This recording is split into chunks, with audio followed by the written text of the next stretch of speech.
Hello अंकन्स lover, welcome back to my channel epic explanation. कहानी शुरू करने से पहले सॉरी, मैं माय फर्स्ट हाफ को कंटिन्यू कर रही हूँ।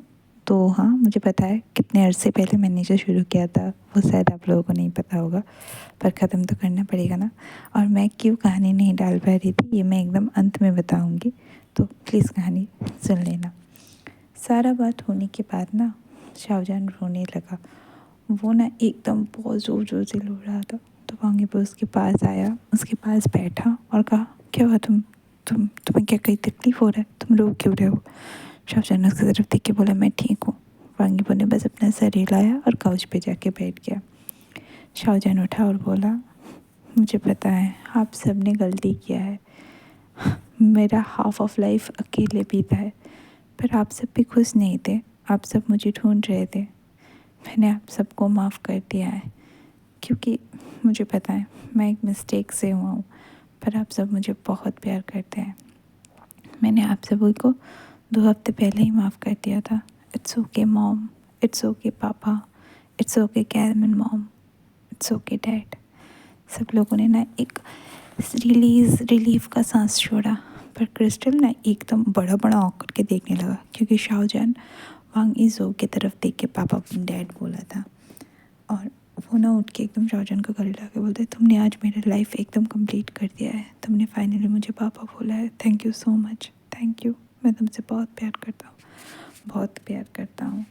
और शाहजहान ने ना हक को ब्रेक किया और उसके आंसू को पोंछ के बोला, आप सबके लिए अपने आप को एकदम दोषी मत समझना। और शाहजहान ने ना शुआनलू और जोजिंग की तरफ देख के बोला, तुम लोगों को इसके बारे में पता था? शुआनलू ने उसको आके पकड़ के हक करके बोला कि मुझे से पहले से सब कुछ पता था, तो तुम मेरे भाई हो। और जोजन ने उसे कुछ भी नहीं कहा, बस आके उसका हक कर लिया। और सारे दोस्तों ने कहा कि हम लोग फ्रेंड्स थे, अब हम लोग कज़न हैं और हमेशा हम लोग कज़न फ्रेंड रहेंगे।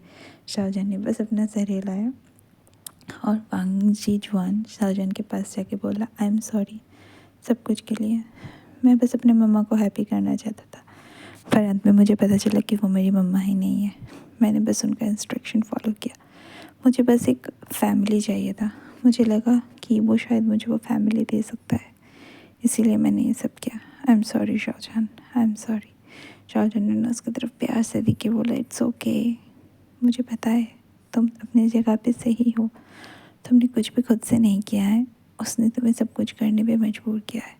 उसने बस अपना सर हिलाया और वांग वांग जिंगाओ ना सबको कहता है, सब कुछ कन्फेस कर रहा है तो मैं भी कुछ कन्फेस करना चाहता हूँ। तो नीलवांग बोलता है, क्या? तो उसकी तरफ ना देख के बोलता है, आप चुपचाप बैठे रहिए ना। तो आप सब ने मुझसे पूछा था ना कि मैं क्यों उस दिन भाग रहा था, क्योंकि मैं एक टैक्सी के पीछे भाग रहा था और उस टैक्सी में शाहजहान था। मैं बस उसे रोकना चाहता था, पर अनफॉर्चुनेटली एक कार ने आके ना मुझे हिट कर दिया। और उसके बाद ना सब लोग ना शाहजहान उसके, तुम मेरे पीछे थे? तो वांग ने कहा, हाँ। तो शाहजहान ने कहा, इसीलिए मुझे लगा कि शायद कोई मुझे बुला रहा है। I am sorry Jingao. तो वांग जिंगाओ ने उसको देख के कहते, सीरियसली? आई एम सॉरी, सब कुछ मेरा गलती है। मैंने तुम्हें कभी भी ब्लेम नहीं किया। और वांगी वो ना, इसीलिए हम सब उस तरफ भाग रहे थे और मुझे लग रहा था कुछ तो सही नहीं है, कुछ तो सही नहीं है। तो वांग जिंगाओ ना एकदम धीरे से बोलते, उस समय कुछ भी सही नहीं था। और पापा, ये मेरा एक क्लमज़ी मिस्टेक था, तो आप एकदम गुस्सा मत होइए।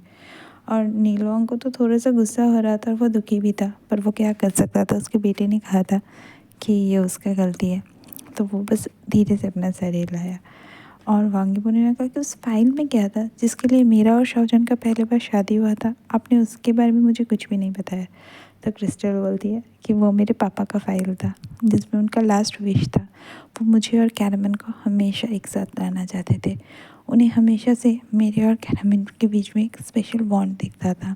उन्होंने अपना एक लास्ट विल का विश बनाया, जिसमें उन्होंने मेंशन किया मेरे छोटे बेटे और कैरमन के छोटे बेटे का शादी होने, मतलब जो छोटा मतलब चाइल्ड होगा उसका मैरिज होगा, तभी उसको हमारे पापा का प्रॉपर्टी मिलेगा। और उसके बाद कैरमन बोलते, मुझे इसके बारे में पहले से पता था, इसलिए मैं तुम्हारी शादी में एकदम चिल था, क्योंकि ना मुझे मेरे पापा का प्रॉपर्टी चाहिए ना तुम लोगों को अपने पापा का प्रॉपर्टी चाहिए। बस हम दोनों को, मतलब उसको और क्रिस्टल को, एक अपॉर्चुनिटी चाहिए था सब कुछ ख़त्म करने के लिए, और वो अपॉर्चुनिटी उन्हें अपने पापा के विल से मिला था। और वैसे भी वो उनके पापा का लास्ट विश था जो उन्हें फुलफ़िल करना था। शाहजहाँ ने बस स्लोली अपना हेड हिलाया, वांग यीबो ने ना कोई रिएक्शन नहीं दिया।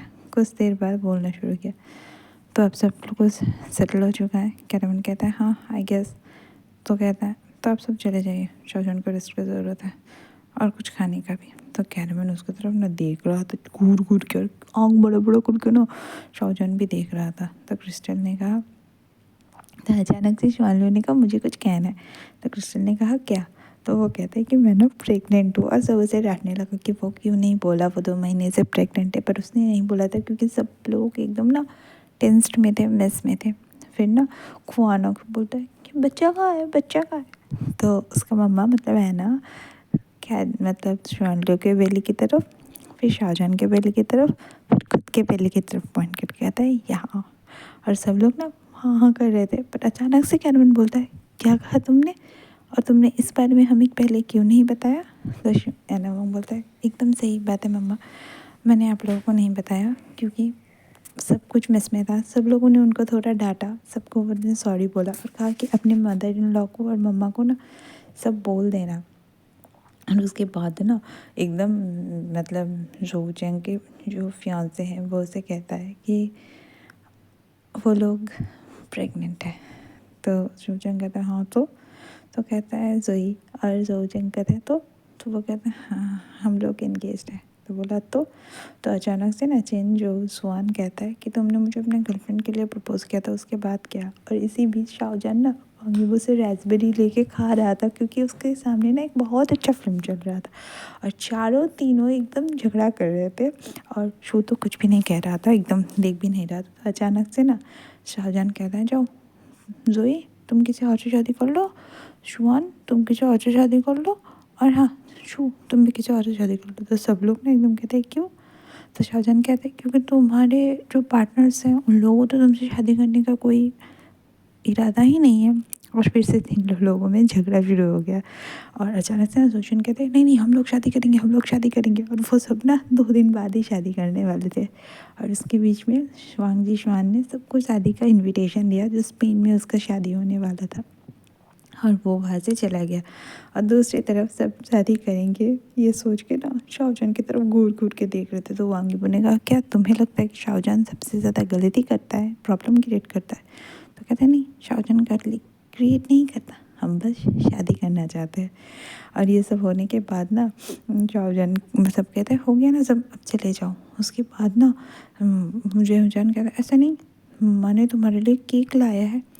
और वो लोग ना कहते हैं हाँ तुम्हारा बारबी डॉल केक। तो शाहजहां कहता है ईवो को बारबी डॉल पसंद है? ईवो ने कभी तो मुझसे कहा नहीं। तो जिंगा कहते हैं नहीं नहीं उसे बारबी डॉल अभी पसंद नहीं है, उसे बचपन में बहुत पसंद था, और वो हमेशा कहता था I am a Barbie girl, you are Barbie doll. तो इसीलिए कैरावन मॉम उसके मतलब उसके जो बर्थडे होता था उस सब में ना सिर्फ बारबी केक ही लाता था। और इसके बाद उसका बारबी केक आया, और उस दोनों ने ना बारबी केक को कट किया और शाहजहां को पहले खिलाया, फिर अपने मम्मा को खिलाया। और सब लोग उन्हें उसे बर्थडे के लिए ना विश करने लगे। और उसके बाद ना एकदम शाहजहां को अचानक से मूड स्विंग्स हुआ, और वो ना बहुत सफोकेशन फील कर रहा था। सबको उसने दूर भटका गया, और वो ना बस केक खाना शुरू हो गया। सब लोग खा रहे थे, मजाक कर रहे थे। इसी बीच वांग यीबो का एक फ़ोन आया, और वो लोग ना एकदम फ़ोन करते करते वो बाहर गया। तो क्रिस्टल ने उसको बुलाया और कहा कि मुझे तुमसे कुछ बात करनी है। तो शाहजहां यीबो ने कहा हाँ बोलिए। तो कहता है प्लीज़ आई एम सॉरी, इन दिनों मैंने तुमसे जो रिएक्ट किया। तो वो यीबो ने कहा इट्स ओके, ये आपका गलती। तो क्रिस्टल ने उसे कट करके कहा प्लीज़ मुझे एक्सप्लेन करने दो। मैंने मेरी बेटी को 23 साल तक ढूंढा, और एक लड़की उसे हर्ट करना चाहती थी, उसने उसका मेमोरी लॉस कर दिया। मैं एकदम टूट गई। फिर मुझे पता चला वो प्रेग्नेंट है। मेरा माइंड और हार्ट बस उसके साथ रहना चाहता था क्योंकि मैं मेरे बच्चे को और पेन में नहीं देखना चाहता था। एज अ मदर मुझे बहुत टेरिबल फील हो रहा था। आई एम सॉरी, मैंने उस समय तुमसे जो रिएक्ट किया। वांग यीबो बस एकदम खिड़की से ना साजन की तरफ देख रहा था जो अभी हंस के खा रहा था और कैरमल ना उसको पास्ता खिला रही थी, और ये सब क्रिस्टल भी देख रहा था। तो वांगीबो ने कहा इट्स ओके। मैंने कहा ना, आप लोग को मुझे एक्सप्लेन करने का कोई ज़रूरत नहीं है। आपने जो भी किया एज अ मदर मैं समझ सकता हूँ, बिकॉज़ आप दोनों एक दूसरे से 23 साल तक अलग थे, मैं समझ सकता हूँ। तो क्रिस्टल ने बस अपना सर हिलाया, वो कैरमल की तरफ देखी और फिर से ईबो की तरफ देखने बोला, अपने मम्मा को दोष मत दो कुछ भी के लिए। हम लोग स्कूल में थे, वो हमेशा मेरे अटेंशन चाहती थी क्योंकि उसे हमेशा मुझ में अपनी बड़ी बहन दिखती थी। ये सुन के मैं हंसती थी। हम लोगों ने एक साथ समय बिताना शुरू कर दिया, कभी दोस्त की तरह तो कभी सिस्टर्स की तरह। पर सीसी हमेशा ना सिचुएशन को गलत कर देती थी। जब हमको सबके रिलेशनशिप के बारे में पता चला तो मैं उसे हेट करना शुरू कर दिया, उसे इग्नोर करना शुरू कर दिया। मैंने उसे कभी भी उसको एक्सप्लेन करने का चांस ही नहीं दिया, पर मुझे इतना पता था कि वो मुझे बस हेल्प करना चाहती थी। आई डोंट नो वो किस तरह से सब कुछ सफ़र किया, मुझे नहीं पता। फिर वांगीबो ने ना कैरमन की तरफ देखी, कहा सफरिंग मेरे मम्मा का वो बुरी नहीं है, उनको बुरा बनाया गया। वो बस अपनी मम्मा की प्रॉमिस में ट्रैप्ड थी। वो बस एक फैमिली चाहती थी, एक प्यारा फैमिली, पर उन्हें कभी नहीं मिला। पर अब उनके पास सब कुछ है, सब कुछ। क्रिस्टल कहता है हाँ, अब उसके पास सब कुछ है और वो मेरा भी बेस्ट फ्रेंड है। मैंने मेरे मम्मा को इवेंचुअली माफ़ कर दिया है क्योंकि मुझे पता है कोई भी परफेक्ट नहीं होता। इनडायरेक्टली और डायरेक्टली लोग गलती करते हैं, हम लोग गलती से ही सीखते हैं, नहीं है क्या? सो कुछ मत सोचिए, मैं शाओचन का बहुत अच्छे से ख्याल रखूँगा हमेशा। और इसके बाद ना क्रिस्टल ने एक प्यारा सा स्माइल दिया और कहा चलो अंदर चलते हैं। ऐसा लग रहा है कि अभी फिर से ना वो लोग झगड़ा शुरू करने वाले हैं। मतलब वो शाओचन और जोजन को देख के बोल रहे थे और वो लोग अंदर चले गए। तो आज की कहानी मैं यहीं पे ख़त्म करती हूँ। और जो आखिरी बात मैंने बताया था, एक्चुअली मैंने जब फ़ैन फिक्शन पढ़ना शुरू किया, जब अनटेम्प्ड देखा, तो मैं बस वांगशंस के लव में बिलीव करना स्टार्ट कर दिया। फ़ैन फिक्शन में ईबो जो भी करता है शाओचन के लिए, मुझे लगने लगा कि प्यार शायद ऐसा ही होता है। प्यार में शायद एक दूसरे को इसी तरह से ही डूब के प्यार करना चाहते हैं, पर रियलिटी हिट्स। सब प्यार ऐसा नहीं होता है, सब लोग ईबो नहीं होते हैं जो इतना प्यार कर सके। और हाँ, ईबो का प्यार के लिए शाओचन होना भी ज़रूरत होता है। शाओचन के बिना ईबो इतना प्यार नहीं कर पाता था। तो इसी सब के बीच में मैं थोड़ा टूट गई, थोड़ा बिखर गई, तो कहानी नहीं शुरू कर पाई। पर हाँ, अभी खुद से प्यार करना ज़रूरी है क्योंकि मैंने ईज़ान पढ़ के, एफ पढ़ के इतना सीखा है कि अगर किसी को तुमसे प्यार करना है तो सबसे पहले तुम्हें खुद से प्यार करना होगा। तो कोशिश करूँगी कहानी डालने की। और हाँ, एक शॉर्ट एफ है मेरे पास, लास्ट लेटर करके, वो मैं माय फर्स्ट लव को ख़त्म करने के बाद पढ़ूँगी। ठीक है, तो चलिए मेरे चैनल को लाइक कीजिए, शेयर कीजिए, सब्सक्राइब कीजिए। तब तक के लिए बाय। और हाँ, सब लोगों को